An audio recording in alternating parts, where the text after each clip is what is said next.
안녕하십니까, 홍충구 목사입니다. 오늘은 민수기 마지막 강의를 하도록 하겠습니다. 지난주에 저희들 25장에서 바알부올 우상숭배에 대해서 함께 살펴보았습니다. 음맹한 용고로 24,000명이 죽었습니다. 그때 아론의 셋째 아들 엘라살의 독자인 비느하스가 이 손에 창을 들고 시므리와 고스비를 창으로 찔러 죽입니다. 그러자 연병이 멈추게 되었습니다. 이 이스라엘 민족의 이 음행을 통해서 24,000명이 죽는 그런 사건을 지난주에 살펴봤습니다. 그리고 오늘은 드디어 26장을 함께 살펴보겠습니다. 1장부터 4장까지 1차 계수가 있습니다. 그리고 지금 26장에 2차 인구조사가 있습니다. 오늘 26장, 27장의 인구조사를 함께 살펴보면서 연병 이후에 이 하나님께서 모세와 제사장 아론의 아들 이 엘라살에게 20세 이상의 이 남자들을 계수를 하라고 그렇게 명령을 내립니다. 여리고 맞은편 요단강가 모압 평지에서 이런 명령을 내리고 20세 이상의 남자들 계수하라고 그렇게 말씀합니다. 그 이유가 뭘까요? 다시 한 번 더 정비를 원하셨습니다. 정비를. 그리고 이제 가나안에 들어가서 군대 조직도 확인해 볼 필요가 있었습니다. 또 하나가 뭡니까? 정비를 함과 동시에 군대 조직도, 그리고 세 번째는 땅 분배할 때에 어떤 땅을 분배하느냐, 그 기준이 뭐냐? 기준은 인구입니다. 인구. 12지파가 땅 분배를 하는데 레위 지파는 빠집니다. 지파가 땅 분배를 하는데 인구수에 따라서 분배를 하라, 미리 이야기를 합니다. 그럴 때에 루벤 지파는 43,000명이다, 시므온 지파는 22,000명이다, 이런 식으로 이제 인구 조사를 하고, 레위 지파는 23,000명이다. 1개월 이상 된 이 레위 지파 23,000명이다. 이렇게 나오게 되는 겁니다. 이 땅의 분배 방식은 뭡니까? 아까 전에 말씀드렸지만은 53절에 그 명수대로, 인구수대로 나누어 주어서 기업을 삼게 했다라는 것입니다. 그리고 인구수대로 제비를 뽑아서 그 지파의 이름을 따라서 얻게 될 것이다. 힘이 있는 사람은 좋은 땅을 찾아가는 것이 아니라 제비를 뽑아서 하나님께서 주신 그 땅을 찾아갈 것이다. 그렇게 말씀을 하고 있습니다. 그리고 62절에 보면은 레위 지파에게는 땅을 분배하지 않았습니다. 왜냐하면은 하나님께서 이 레위 지파의 기업이 되었기 때문에. 땅은 분배하지 않았지만은 성읍을 주었습니다. 그 성읍이 48개의 성읍, 42개의 성읍과 6개의 도피성까지 해서 48개의 성읍을 주었다. 그렇게 기록을 하고 있습니다. 이제 세대 교체가 일어납니다. 모세와 제사장 엘라살이 모압 평지에서 이스라엘 자손을 계수한 중에는 시내 광야에서 계수한, 즉 언제입니까? 38년 전에 계수한 그 인원들이 다 죽었다고 되어 있습니다. 다 죽었습니다. 갈렙과 여호수아 외에는 다 죽었다는 겁니다. 왜냐하면은 반드시 광야에서 죽으리라고 하셨기 때문에. 민수기 13장, 14장의 그 내용이 여기에 나와 있는 거예요. 13장, 14장에 불순종의, 가데스 바네아에서의 불순종을 통해서 20세 이상의 모든 남녀는 죽어야 된다는 겁니다. 그래서 다 죽고 난 다음에 38년이 지난 후에 모압 평지에서 계수했을 때에 두 사람을 제외하고는 다 죽었다라는 것입니다. 이제 세대 개초가 일어났다는 것이죠. 27장에 보면은 이제 중요한 내용이 나옵니다. 이 이스라엘의 땅 분배는 누구를 통해서 일어나느냐? 모든 개수도 마찬가지고 이 땅 분배는 남자 중심입니다. 남자 중심. 남자 중심인데 오늘 27장에 보면은 상속물 자손이 있습니다. 요셉의 아들 므낫세 가족에게 므낫세의 현손, 마길의 증손 길앗의 손자 헤벨의 아들 슬로보앗이 아들이 없이 죽었습니다. 아들이 없이. 딸만 있습니다. 딸만. 말라, 노아, 호글라, 밀가, 비르사. 5명의 딸만 있고 아들이 없이 죽었어요. 모든 이 땅들은 아들을 통해서 계속해서 대를 잇게 되어 있었습니다. 그런데 이 슬로보앗의 딸들이 모세에 와서 어필을 하는 겁니다. 우리도 같은 집하고 같은 가족인데 왜 우리는 땅을 주지 않는가? 아버지의 이름으로 땅을 달라는 겁니다. 아버지의 이름으로. 이때 모세가 하나님께 기도합니다. 그래서 하나님께서 6절 7절 말씀에 슬로보앗의 딸들의 이야기가 맞다. 너는 반드시 그들의 아비의 형제 중에서 그들에게 기업을 주라. 그 아버지의 기업이 그들에게 돌아갈 것이다. 그렇게 말씀을 합니다. 그 내용이 36장에 민수기 36장, 민수기 마지막 장에 부연 설명이 또 되어 있습니다. 만약에 이 딸들이 다른 지파로 자 보십시오. 자, 이 땅이 있습니다. 이 땅 가운데서 이게 슬로보앗의 딸들의 땅입니다. 그런데 이 딸들이 다른 지파로 시집을 가버리면 이 지파가 땅이 더 많아질 거 아닙니까? 이거 어떻게 해야 됩니까? 그때의 36장에 어떤 말씀을 하시느냐? 슬로보앗의 딸들은 이 지파에서만 결혼을 해라. 이 지파에서만. 그러면 땅이 갈 일이 없죠. 그러면서 이 슬로보앗의 딸들이 오케이 좋습니다. 그리고 누구한테 시집 갔냐? 삼촌의 자녀들에게 시집 갔다. 그래서 36장에 그렇게 기록을 하고 있는 것이죠. 하여튼 슬로보앗의 이 딸들은 모세에게 고하게 되고 이 모세가 하나님께 기도하면서 하나님께서 말씀을 해 주십니다. 그러면서 규례를 정하는 겁니다. 사람이 죽고 아들이 없으면 딸들에게, 그리고 딸이 없거든 그 형제들에게, 그리고 그 형제가 없거든 그 아버지의 형제들에게, 아버지의 형제가 없으면 누구에게? 이 가장 가까운 친족에게 그 주어서 그 땅을 얻게 할 것이다. 이것이 규례가 될 것이다. 그렇게 말씀을 합니다. 룻기에 보면은 이 룻이 어떻게 됩니까? 가까운 친족. 그의 아버지, 어머니, 아버지, 삼촌 이런 게 아니고 가까운 친족에게 기업 물을 자다. 이렇게 해서 하는 그 내용이 룻기에 나옵니다. 바로 이것이 바로, 아버지도 없고 그 형제들도 없고 그렇기 때문에 가까운 친족에게 주게 된다. 그렇게 되어 있습니다. 자, 이제는 12절부터 보면은 어떤 내용이 나오느냐? 12절부터 보면은 새 지도자들이 이제 임명되는 그 모습을 보게 됩니다. 새 지도자들이. 12절 13절에 여호와께서 모세에게 이르시되 너는 이 아바림 산에 올라가서 아바림 산에 내가 이스라엘 자손에게 준 땅을 바라보라. 그 후에 내 형 아론이 돌아간 것 같이 너도 죽을 것이다. 그렇게 말씀합니다. 이 아바림산은 산이 아니고 산맥이에요. 산맥. 이 산맥을 이야기를 하고 있는 겁니다. 그리고 이 커다란 산맥 가운데서 가장 높은 산이 느보산이에요. 느보산. 모세가 느보산에서 가나안 땅을 바라보고 죽었다. 이 느보산, 이 아바림산이라는 것이 바로 산맥이고 그 대명사가 느보산이라는 겁니다. 이 산맥 안에는 비스가산도 있고요. 최고봉이 바로 느보산이라는 겁니다. 예를 들면 히말리아 산맥 가운데서 최고봉이 에베레스트. 그 에베레스트의 대명상은 히말리아 산맥.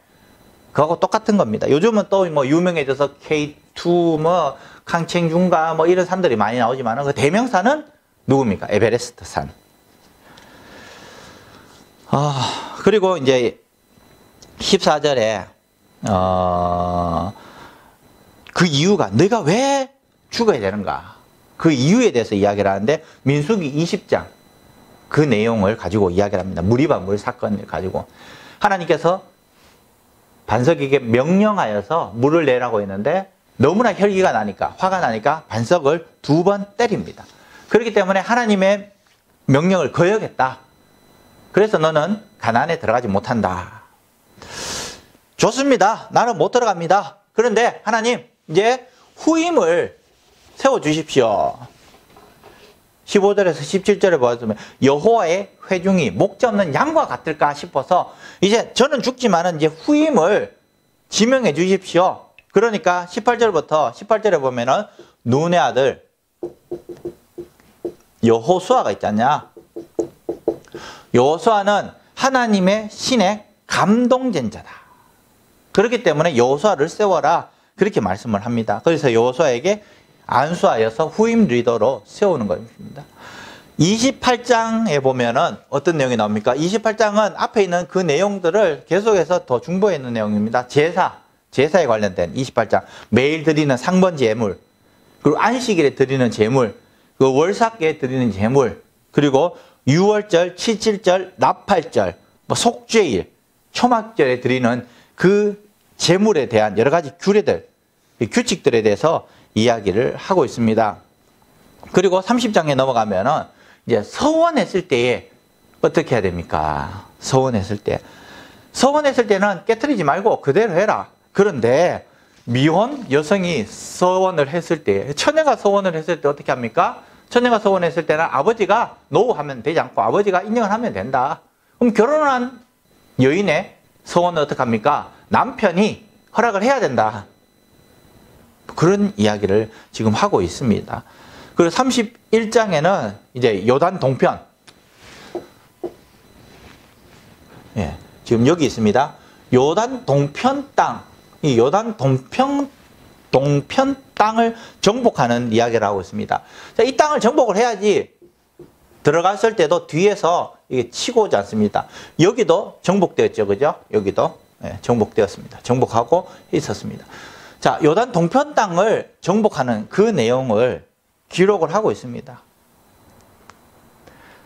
그래서 미디안을 먼저 치게 하는 겁니다. 하나님께서 모세에게 마지막 임무를 주시는데 이스라엘 자손의 원수를 미디안에게 갚으라. 그 후에 내가 내 조상에게 돌아가리라.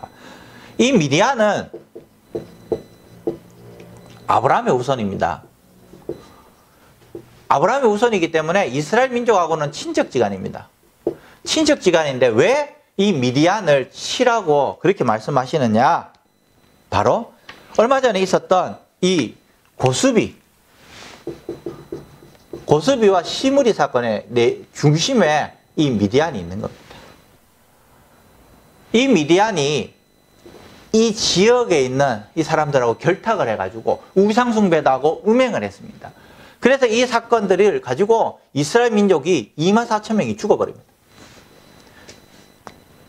결국에는 하나님께서 이 미디안을 공격하라고 명령하지 않으셨는데, 그런데 이 사건을 통해서 이제 너는 더 이상 피할 수 없다. 너도 죽여야 되겠다.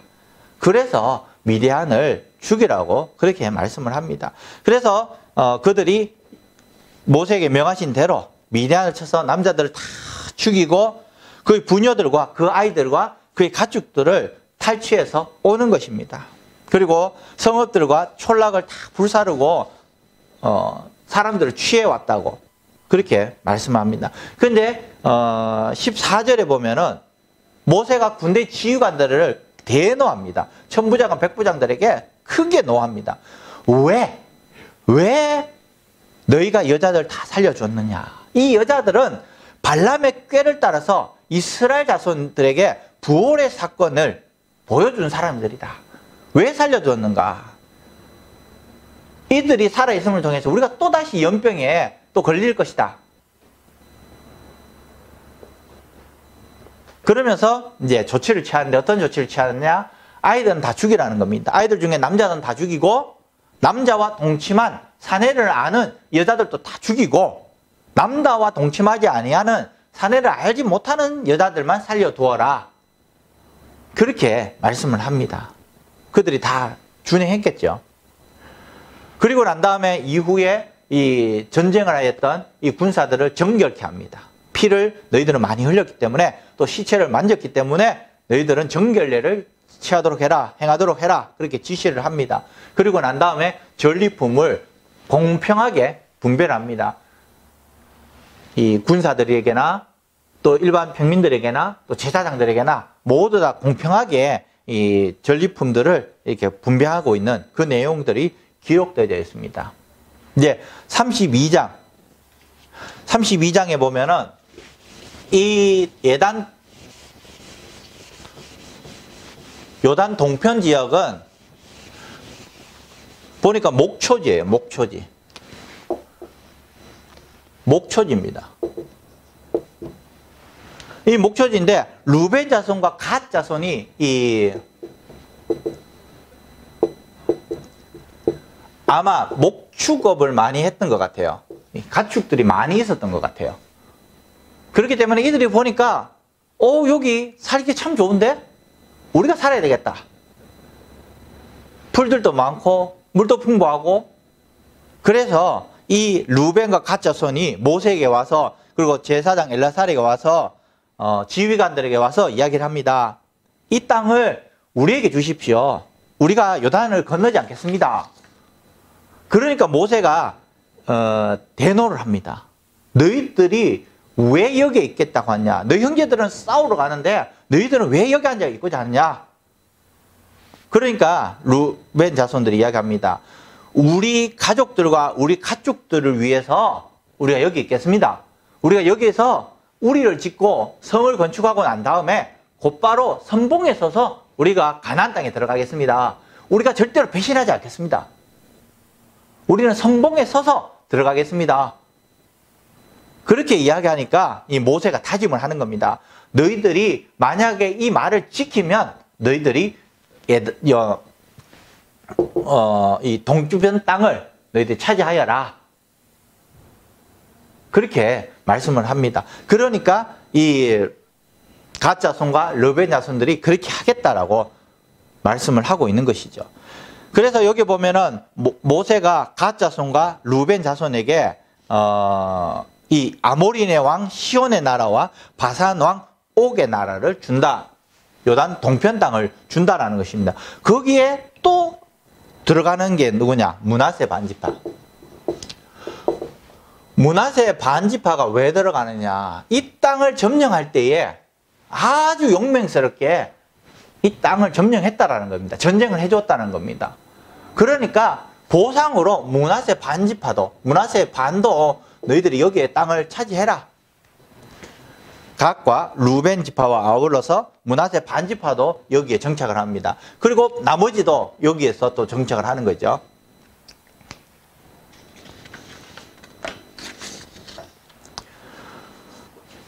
33장에 들어가면 이제 출애굽부터 시작해서 그 직전까지의 그 내용들이 다 기록되어 있습니다. 33장 1절부터 49절까지 그 내용들이 다 기록되어 있습니다. 우리 출애굽기부터 시작해서 레위기, 민수기 그 내용들을 우리가 잘 살펴봤는데요. 이 애굽의 삼각주에 있는 람셋에서 출발을 합니다. 그리고 숫곳, 에담, 비하이롯, 믹돌, 이 믹돌에서 애굽의 군대들에게 또 이 추격을 받게 되고요. 그러나 이 하나님의 도우심으로 이 애굽의 군대들이 다 죽게 됩니다. 그리고 홍해를 건너고 그들이 에담 광야 길을 3일을 지나다가 마라에 도착합니다. 쓴물을 먹게 되는 것이죠. 거기에 하나님께서 모세에게 한 나무를 지정해 주셨는데 모세가 그 나무를 던졌을 때 쓴물이 단물이 되었다. 마라입니다. 그리고 여기에서 여호와 라파, 치료하는 하나님이다 말씀을 하시는 거죠. 마라에서 출발해서 엘림에 도착했고 12샘과 70그루의 종려나무가 거기에 있었다. 그리고 쭉 와서 홍해 강가에서 신광야를 통해서 돕가에 진을 치고 르비딤에 머무르게 되고 이 르비딤에서 반석을 쳐서 물을 내게 되는 겁니다. 그리고 두 번째, 이 르비딤에서 어떤 일이 있었는가? 아말렉이 공격을 해오는데 모세가 산 위에서 손을 들 때에 여호수아가 이기고 이스라엘 백성들이 이기고 손을 내릴 때에 이스라엘 백성들이 졌다. 그래서 모세와 아론이 아론과 훌이 그 옆에서 손을 들게 되는 거 있죠. 아론과 훌이 손을 들 때에 여호수아가 이기게 되었다. 그 내용이 여기에 나오는 겁니다. 그리고 세 번째 어떤 일이 있습니까? 모세의 장인 루겔 이드로와 그 해우를 하게 되는, 만나게 되는 그 장면이 르비딤에서 있게 되는 것입니다. 15절부터 보면은 이제 신의 광야에 그 내용들이 기록되어져 있고요. 거기에서 거룩한 백성들의 그 사회법, 기본적인 사회법, 레위기가 거기에서 기록되어지는 겁니다. 그리고 16절부터 보면은 이제 신의 광야에서 이제 가데스 바네아까지 신의 광야를 지났을 때에, 이제 신의 산을 지났을 때에 기브로 핫다와에 이르게 되는 겁니다. 거기에서 메추라기를 주시고 또 70인의 장로들을 세우게 되고 하세롯에 도착을 하게 되고, 이 바란 광야에, 드디어 바란 광야에 도착을 합니다. 바란 광야. 이 바란 광야에 도착했을 때 하나님께서 점령하러 가라 했는데 이들이 정탐꾼을 보냅니다. 정탐꾼을 보내면서 아유 너무 힘들 겁니다. 그래서 불신앙, 불순종. 그래서 38년 동안 여기서부터 이제 돌게 되는 겁니다. 이렇게 38년 동안. 그리고 20세 이상의 모든 사람들이 이제 죽게 되는 겁니다. 이때 일어난 사건들이 민수기 15장에서 19장에 그 내용들이 기록되어져 있습니다. 어떤 내용입니까? 이 고라와 다단과 온이 배신을 하고 하나님께서 땅으로 다 심판해 버리신다. 아론의 상난 지팡이가 여기에 나오죠. 그리고 37절부터 49절까지 가데스에서 모함 평지까지 그 내용들을 기록을 하고 있습니다. 20세 이상의 모든 남자들이 다 죽습니다. 이 모든 사람들이 다 죽게 되죠. 그리고 이제 리더십이 바뀌어지게 되고 또 세대가 바뀌어지게 된다. 미리암이 죽고 이제 아론이 죽게 되고, 이때 에돔 왕이 진로로 방해하게 되고, 그래서 곧바로 갈 수 있는데 내려와서 올라가는 그 내용들 지난주에 이야기를 했습니다. 그리고 여기에 정착을 하려고 했을 때에 발락이라는 왕이 발람에게 저주를 해달라. 근데 이 발람은 4번씩이나 축복을 합니다. 축복.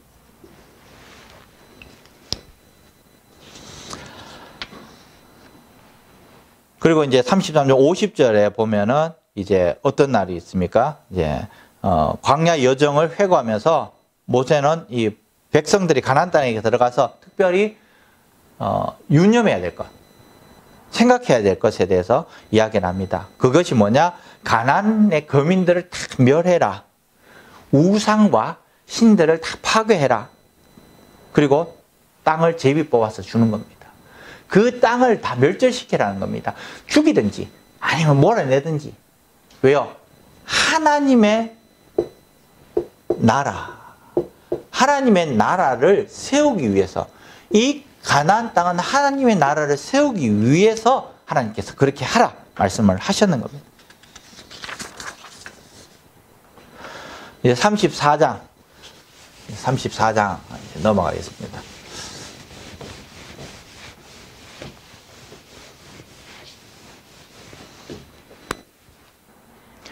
이제 34장으로 넘어가도록 하겠습니다. 민수기 34장은 가나안 땅의 경계를 정하시는 하나님을 보게 됩니다. 1절부터 보면은 이 남쪽, 가나안의 남쪽 지방은 지중해에서 신광야, 서쪽 지방은 지중해, 그리고 북쪽 지역, 그리고 동쪽 지역에 대해서 기업을 약속을 하셨습니다. 34장에. 경계를 하나님께서 정해 주셨다는 것입니다. 그리고 난 다음에 16절부터 시작해서 땅 분배하는 책임자들, 각 지파의 두령들을 세웠어요. 16절부터. 위에서 일방적으로 이렇게 하라라고 하면 또 문제가 될 수 있기 때문에 땅 분배를 할 때 각 지파별로 두령들을 세워서 자 이렇게 했을 때 약속을 이렇게 하는 겁니다. 그 책임자를 임명하고 35장에 보면은 이 34장은 일방적으로 땅 분배에 대해서 가나안의 땅 분배에 대해서 이야기했지만은 35장은 누구에 대해서 이야기하는가? 레위 지파의 땅 분배에 대해서. 각 레위 지파는 땅을 주지 않았습니다. 각 지파별로 이렇게 땅을 주고 난 다음에 여기에 성읍들을 주었습니다. 성읍들. 42개의 성읍을 주었어요. 레위 지파에게는 42개의 성읍과 6개의 도피성을 하나님께서 주어서 48개의 성읍을 주셨습니다. 그리고 그 성읍 주위에 목초지를 주었어요. 왜냐? 이 목초지를 주어야지 제사에 쓸 이 양과 또 염소와 소 이것을 키우기 위해서 목초지를 주었습니다. 그리고 9절부터 35장 9절부터 6개의 도피성을 지정을 하고 있습니다. 이 6개의 도피성은 신명기와 여호수아에 잘 나타나 있습니다. 그 36장은 아까 전에도 이 슬로보아스의 딸들에 대해서 기록을 했는데요. 슬로보아스의 딸들이 결혼을 할 때의 문제였습니다. 결혼을 할 때. 지파의 땅이 있는데 슬로보아스의 땅이 여기 있습니다. 그런데 이 딸들이 다른 지파에 결혼을 하면 이 땅이 그 지파의 것이 되는 것이죠. 그러면은 하나님께서 말씀하십니다. 이 지파에서만 결혼을 하여라. 므낫세 지파에서만 결혼을 하라는 겁니다. 므낫세 지파. 그러니까 슬로보아스 딸들이 오케이, 좋습니다. 그래서 이 슬로보아스의 5 딸들이 므낫세 지파 내에서 시집을 가는데 누구에게 시집을 가느냐? 그들의 숙부의 아들들의 아내가 되었다. 그래서 모든 문제가 해결되는 것이죠. 그래서 마지막 36장 13절에 이는 여리고 맞은편 이 모압 평지에서 여호와께서 모세를 통하여서 이스라엘 자손에게 명령하신 계명과 규례니라.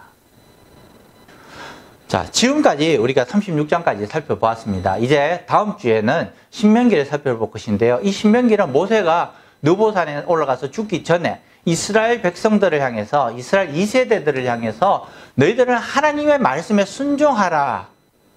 하나님의 말씀에 순종할 때에 복이 있을 것이고 불순종할 때에 저주가 있을 것이다. 그 내용을 골자로 해서 출애굽부터 시작해서 쭉 이야기들을 기록을 하고 있습니다. 이스라엘 백성들이 불순종했을 때 이런 일이 있었고 순종했을 때 하나님께서 복을 주셨다. 그러므로 너희들은 가나안에 들어가서 우상을 다 멸하고 하나님의 말씀에 순종하여서 하나님 나라를 건설해라. 그 말씀을 하고 있는 것입니다. 우리 다음 주에 다시 한 번 더 살펴보도록 하겠습니다. 감사합니다.